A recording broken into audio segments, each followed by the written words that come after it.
medis dan tenaga kesehatan. Yang saya hormati pimpinan lembaga keuangan, perbankan, koperasi, pengusaha dan pedagang, BUMN, di mana saja berada, yang kami banggakan, kami cintai.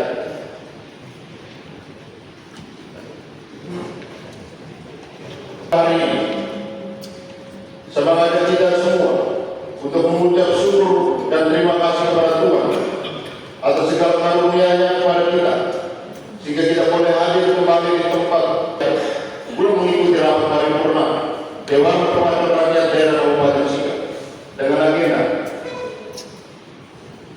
mendengarkan keterangan pemerintah terhadap pemanggilan umum fraksi-fraksi DPRD Kabupaten Sika. Dalam pandangan politik DPRD Kabupaten Sika terkait pidato Bupati Sika tentang laporan keterangan pertanggungjawaban akhir tahun anggaran 2020. Dengan memperhatikan kehadiran anggota Dewan yang telah memenuhi quorum, saya ulangi, rapat tahap 3, rapat paripurna 2 dan keterangan pemerintah terhadap pemanggilan umum fraksi-fraksi DPRD Kabupaten Sika yang akan disampaikan oleh saudara Wakil Bupati.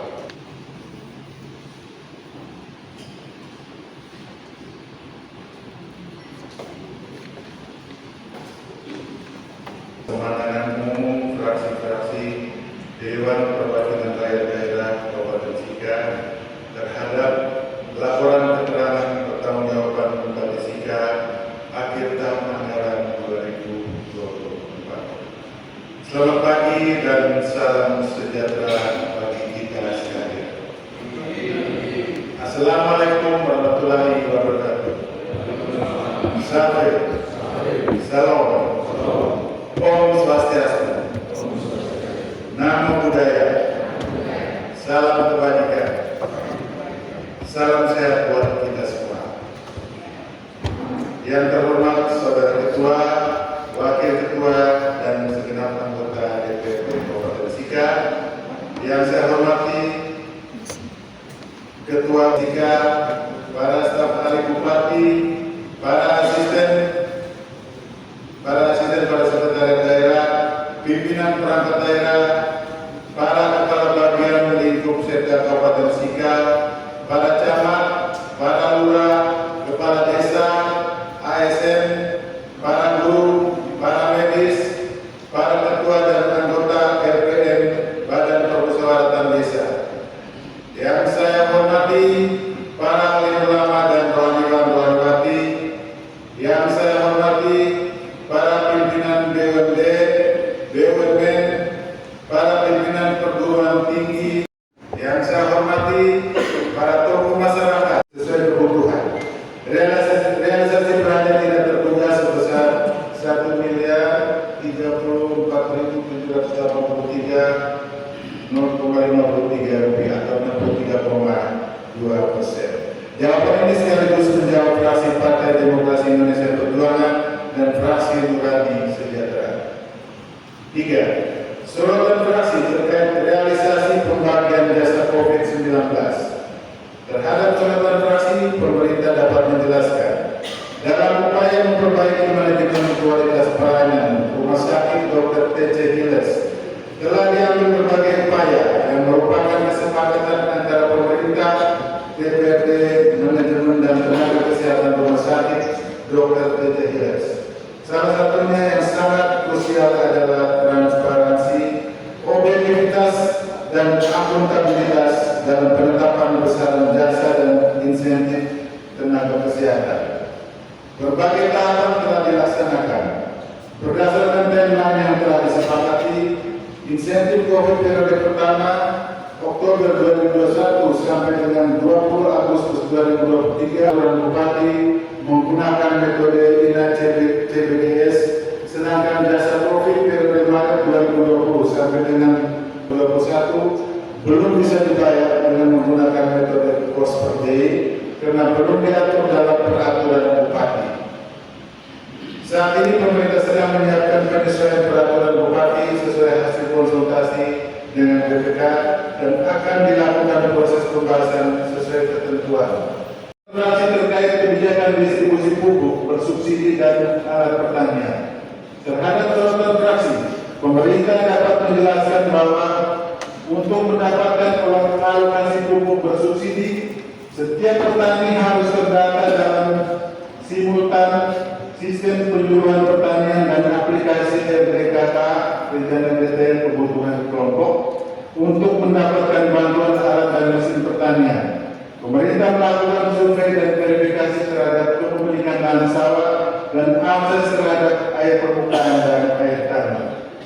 6. Sorotan fraksi terkait pembangunan rumah sakit Pratama Duren yang terhenti menyebabkan masyarakat Kecamatan Duren masih bergantung pada puskesmas Samibola. Terus untuk menjawab sorotan fraksi Partai Demokrasi Indonesia Perjuangan. 7. Sorotan fraksi terkait penanganan ganja ilegal yang merusak lingkungan dan harus ditertibkan serta penerapan sanksi bagi tambang tanpa izin dan amdal.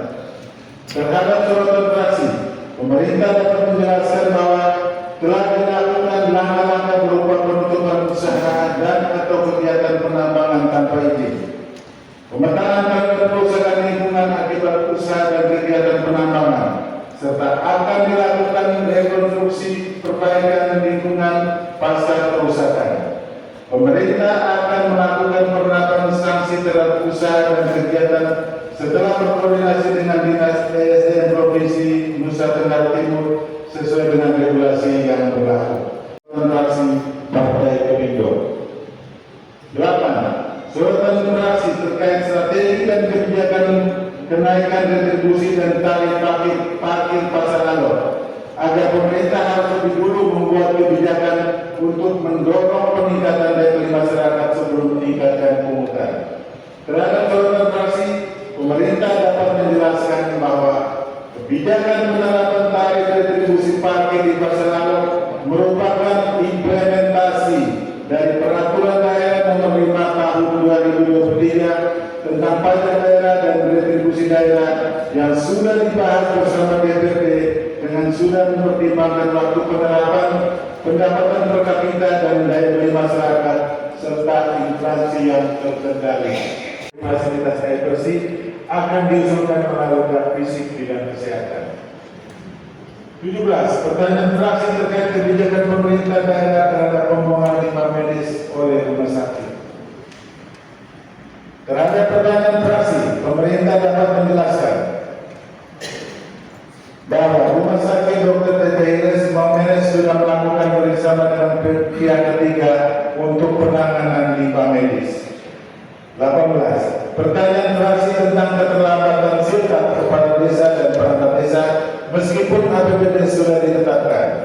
Terhadap pertanyaan fraksi, pemerintah dapat menjelaskan bahwa pencairan penghasilan tetap aparat desa dan BPD setiap bulan dilaksanakan setelah seluruh syarat pencairan terpenuhi secara lengkap dan benar. Yang sering menyebabkan keterlambatan adalah penyampaian berupa berapa nominatif aparatur desa dan BPD setiap bulan.